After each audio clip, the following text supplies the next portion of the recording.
The government encouraged the manufacture and importation of military firearms for the criminals to use. This is intended to foster a feeling of insecurity, which would lead the American people to voluntarily disarm themselves by passing laws against firearms. Using drugs and hypnosis on mental patients in a process called Orion, the CIA inculcated the desire in these people to open fire on schoolyards and thus inflame the anti-gun lobby. This plan is well underway and so far is working perfectly. The middle class is begging the government to do away with the Second Amendment. Well, it's just one other manifestation of the Nazi Gestapo police state which has taken over this country. What angers me most is the stupidity of the vast herd of American sheeple out there that think they know something and they don't even know what planet they're on, to tell you the truth. Behold a pale horse. Well, actually, I wrote it over a period of years back beginning in the early 80s and continuing up into about 88. I finished it, I believe, in 89. And I may have added a couple of things in 90, and then it was published in December of 1990. I have no idea. It's been the #1 underground bestseller of all time with no advertising whatsoever. And people sell it on the street corners in New York City. Barnes & Noble had to take it off the shelf in their New York City bookstore because it's, by their own admission, it's the most stolen book in their inventory. Yeah, every prediction that I ever made has come true, except for one, and that was only because I had not realized that they had gone as far as they have, and that prediction that I was wrong about was that Manuel Noriega could not be tried in American court and sentenced to an American prison, as he was the head of a sovereign nation and thus had diplomatic immunity, just like anyone he would send to our country to represent his country. And, of course, that certainly proved that no one in the world is safe now from the encroaching New World Order, and they can go after anybody they want to, including the President of the United States if they want to, and Americans don't understand that. They think we can go after somebody that's the head of a foreign country, but we're still safe. We're not safe. Nobody's safe anymore. Well, either Americans are going to wake up and they're going to stand up in unison and take up arms and challenge the federal government to step back within the boundaries of the Constitution, or there's going to be a civil war in this country. The only alternative to that is total enslavement of the entire human race on a global scale, because that's where this is going. This is all about a one-world totalitarian socialist government. It's about destroying all existing nation-states, destroying all existing religions, save the religion of those who are bringing this about, which is the secular humanist socialist religion.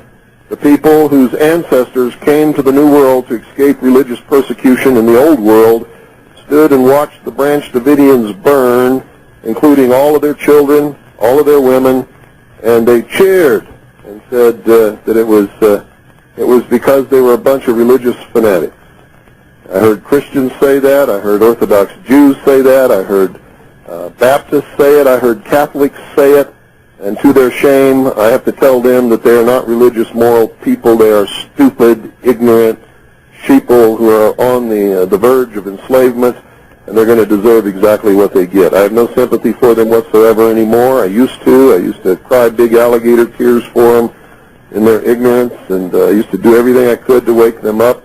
I've drawn my line in the sand, and I'm going to do what's right by God, and I don't give a damn who cares or who likes it or who doesn't, even if it means I have to die on my doorstep. Not only will I not come in, but if the Civil War has to start right here, it will. I am not a tax fraud or a tax cheat. I pay all legal, lawful, and constitutional taxes which I am required to pay. I've never defrauded any bank or any person in my entire life, and I will protect my rights with the tools given to me by the founders in case it should ever come to this. And if the rest of the sheeple want to proceed into the pens and get sheared and then continue up the ramp to the slaughter, that's their business. No matter what happens here, I win. Why do we have to look at the communists? It's happening right here in the United States. Has been for quite some time. The only ones that have reached the public eye are the Weaver family and the Branch Davidians in Waco, Texas. But it's happened on a large scale all across this country, in every state. It usually is contained at the local level. And one of the indications that you will know that I'm right is that you haven't seen what's happening here on any of the major news networks, and you're not going to, because I've taken a stance documented in the law. I've posted it on my web page. I have stated that I am a portion of the unorganized militia of the state of Arizona in the United States of America for many years, and that my stance is well-grounded. I'm right. I have a right to do what I'm doing, and anybody that comes up here and tries to encroach upon my rights or take away the protection of the Constitution from me and my family is going to get a bullet. But the truth is, the policeman came right out of the community where the sheeple live. Why would anybody think that they're going to be any smarter than the rest of the animals out there? Well, it's absolutely true. He is a big exception. There are only about 3 sheriffs in the entire country who know what their authority is and have the guts to take a stand. This is the only police chief that I've ever heard of who's taken the proper stand. So if you want to know if they're going to go along with it, yeah, they'll go along with it to get their little paycheck. See, they've sold their country out for what, $20,000 a year, $30,000 a year? That's pretty cheap, isn't it? And for maybe they'll get a retirement check in 20 or 30 years. So they sold their whole country out. They sold their children's future. They sold their grandchildren's future and their great-grandchildren whom they haven't even seen yet. Well, in the first place, you're wrong in your premise. They don't think at all. That's why commercials are 30 seconds long. That is the attention span of the average American sheeple. They can't think beyond 30 seconds. That's why no American company, our business, our group plans ahead more than about 2 or 3 months, right? And that's why we're getting beat by the Marxist socialist communists, because they have 5-year plans, 10-year plans, 15-year plans, 25-year plans, and 50-year plans, and they stick to them. Either the American people are going to become slaves within just a few years, and it's going to be an enslavement like nobody can even dream of, and it's going to extend worldwide, and we're the only people that can stop it, because we're the only people in the world still who have the capability and the arms to be able to stop it. Or there's going to be a civil war which will last between 5 and 15 years to restore constitutional Republican government and freedom and liberty worldwide. I don't want it to happen either. Ever since I saw the plan back in 1971 and 72 when I was on the intelligence briefing team for CINCPAC Fleet to bring about one world totalitarian socialist government, and when I saw that the United States was behind the whole thing, this is not coming from without. The United States created the United Nations. The United States created the European Union that has just been formed. The States is acting as the world police force right now, with its headquarters in Washington, D.C. Stated and avowed policy of the United States government to create world government over the ashes of all sovereign nations and existing religions around this world. I'm telling you that I saw that plan while I was in the Office of Naval Intelligence on the intelligence briefing team, the Commander-in-Chief of the Pacific Fleet. That's what Behold a Pale Horse is all about. That's what's in that book. This has been a goal for this. It's the reason this country was founded, and Americans don't understand that. The founding fathers, many of them were deists. They were members of the secret societies. Some of them were members of the Illuminati. They created this country and gave the common man freedom for the first time in the history of the world, made him a king in his own right. They told him what he had to do to keep his freedom and what he would lose if he didn't do it. And when they did this, giving the common man freedom, it toppled all the kings and queens off their thrones all around the world, and that was the major goal of establishing this country.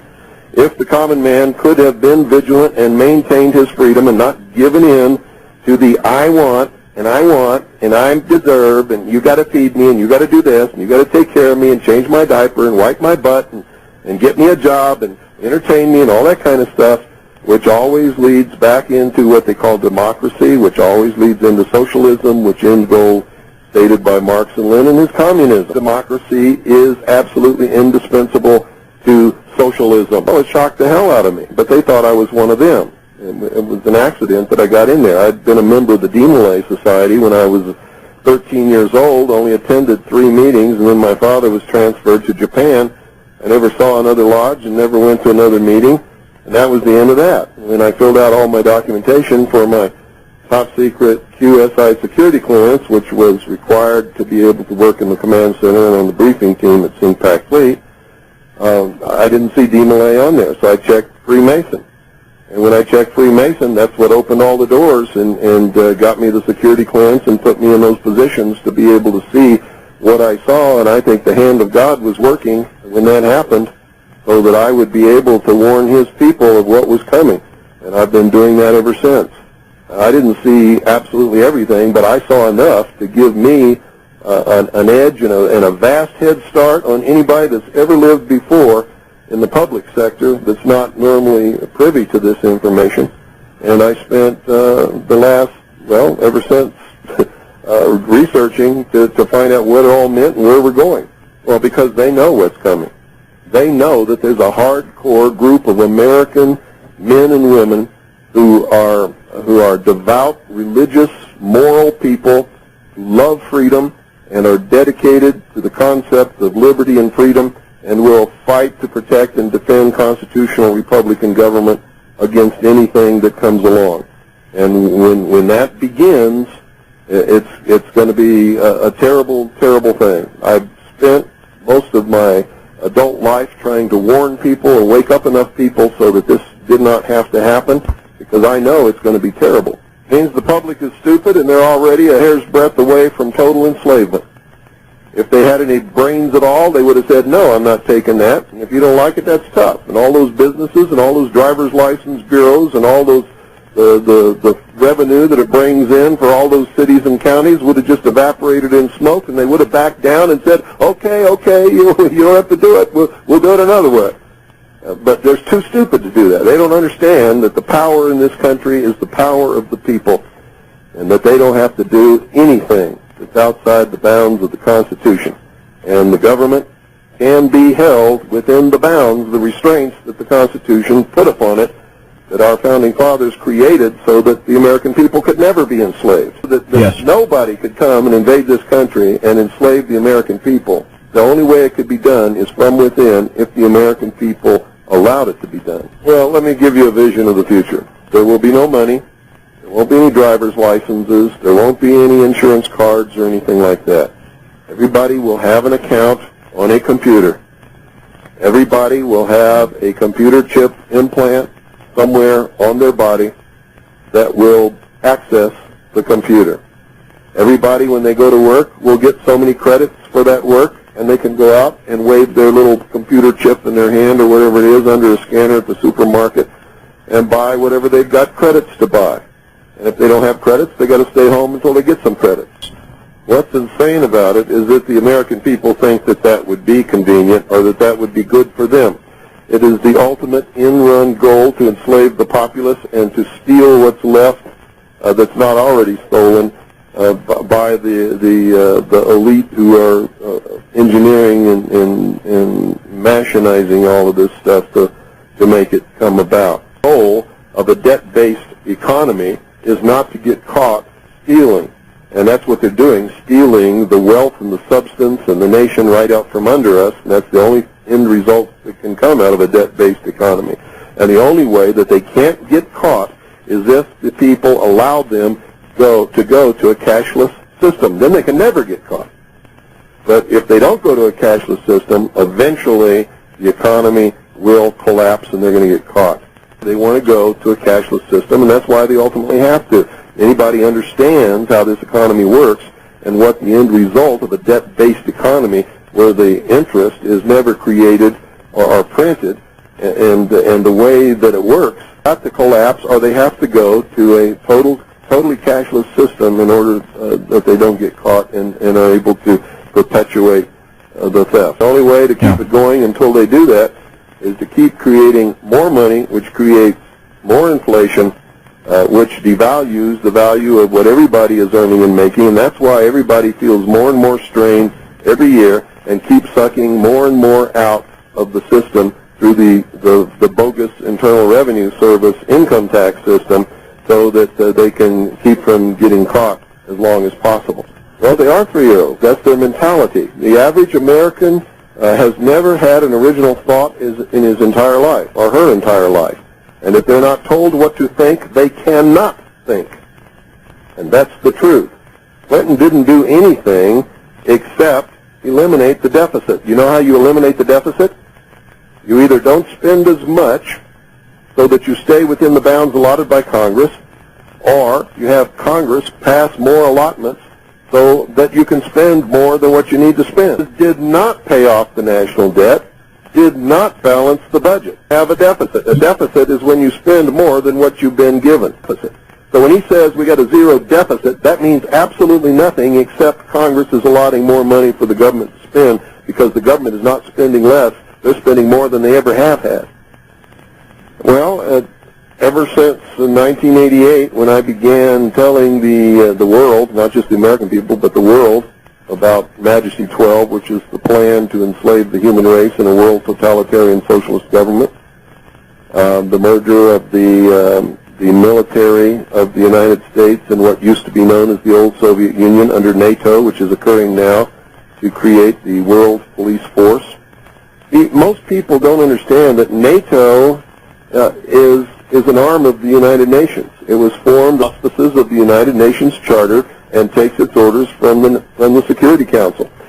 Warsaw Pact was also formed under the auspices of the United Nations Charter and was an arm of the United Nations and took its orders also from the Security Council. The Cold War was a total farce, and that's why we never had any military conflicts with the Soviet Union.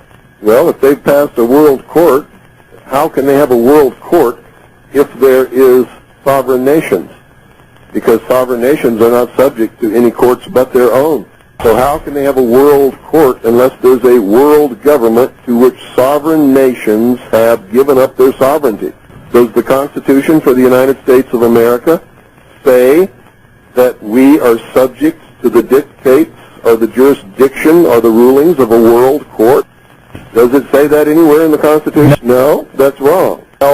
Are paid the so-called income tax and excise tax almost, it's either 11 or 12 years, I forget which. I've never made a secret of that. I am not liable for the so-called income tax administered by the so-called Internal Revenue Service, and I am not, but I do pay all lawful and constitutional taxes, which I am required to pay and always will. Well, a lawful tax would be a state sales tax down at your local grocery store.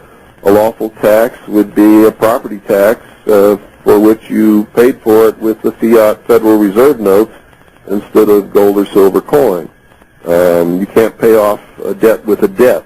So you never really purchase anything in this country, in this debt-based economy, with the fiat Federal Reserve notes. All you do is take possession under a lease, and the ownership stays with the government. That's why you get a warrant deed when you pay off your house instead of the patent title to the property, and that's why you get a certificate of title when you think you paid for your automobile instead of the actual patent title to that property. Fraud. It's all fraud. Oh, yeah. The American people are standing inside the gates of Disneyland holding their e-ticket, which has expired. None of the rides are working, and they're just having a great time. I didn't say in the next 2 years. I said in the next very few years. I don't have a crystal ball. God does not whisper in my ear. I'm not a prophet, and I'm not a psychic. From what I saw in that plan when I was with ONI, and what I have researched since then, tells me that within a very few years, the American people are either going to be totally enslaved in the worst enslavement that you can even dream of, or there's going to be a civil war actively being fought under the most terrible conditions in this country. I care. They're not my leaders, and it's not my government anymore. They have subverted my government, destroyed it from within, and my only hope is that I can find enough good American patriots who are moral, who are good men, who understand what liberty and freedom is all about, to go in there and restore constitutional Republican government by any method that it requires, including the force of arms. Otherwise, my children and my grandchildren and my great-grandchildren are going to be slaves. It's not my system. It is not operating within the boundaries of the Constitution. They have thrown the Constitution out. It is treason in operation. There is a subversion of government going on as we speak in the halls of government throughout this country, not just in Washington, D.C. Absolutely. They have declared war upon me and all patriots and everybody in this country who is a loyal constitutionalist, who has taken an oath to protect and defend the Constitution against all enemies, foreign and domestic. And if the Civil War has to start on my doorstep, that's as good a place as any. Somewhere, might as well start right here. We spoke to Sheriff Arthur Lee last night. Arthur Lee says that I'm right, that he has jurisdiction over the feds in this county, and he has told them not to come in this county and harass this family. Sheriff, this is a good American community here, and there is a very strong militia, and not just here, but good, solid Americans all across this country are sick and fed up, and we know that if they attempt anything here, there's going to be a war the likes of you can't conceive of what's going to happen. Your vote doesn't mean a damn thing, and if you haven't figured that out yet, then you're too far gone to even be listening to me. My head caved in. I've lost my left leg in this fight. We've been shot at. We've been threatened. They've made it so that we couldn't work for anybody. But, that's exactly what happened to the Founding Fathers. They lost everything. They lost their families. They lost their children. They lost their wives. They lost their property. They lost limbs. They lost everything. Well, I believe it was about 3.8% of all the people in the colonies helped found this nation and fought the Revolutionary War to create it and give what they called their posterity liberty and freedom. And the United States government was created to protect the rights of individuals, whether or not they voted. No matter what happened, they were supposed to stay within the bounds of the Constitution and protect the rights of individuals, and guaranteed us in that document constitutional Republican government, not just in Washington, D.C., but in every state, every county, every city of this country. Not only that, I'm right within the law. I am right under the Constitution, and I am right within the law, and it's all posted on my website. They lose. They either back down and get within the bounds of the Constitution, they lose. They come up here and they kill us all, they lose. And we're still free. Now, a lot of people aren't going to understand that, but I'll still be free. That's right, and none of us are afraid. We are Christians. We know that if we do the right thing, God is going to smile at us when we get to those pearly gates. However people view those pearly gates, I don't care. Well, the only thing I can say to them is they're not going to like being slaves either. That badge and that gun isn't going to give them any special privileges in the New World Order. In fact, if they'll read State Department Publication 7277, they'll find out that most of their law enforcement agencies are going to disappear except for a small group that will be just used to maintain internal order once they have everybody in the bonds of enslavement. And also, if they study the history of socialism and communism, everybody who helped socialism and communism come to power are the first people that they eliminate once they have welded the last chains in place. Against the Constitution now, they'll go against socialism later. So all you little traitors marching around out there think you're going to be some big whiz in this New World Order. You're not. You're gonna be right up there on the scaffold, hanging with the rest of them.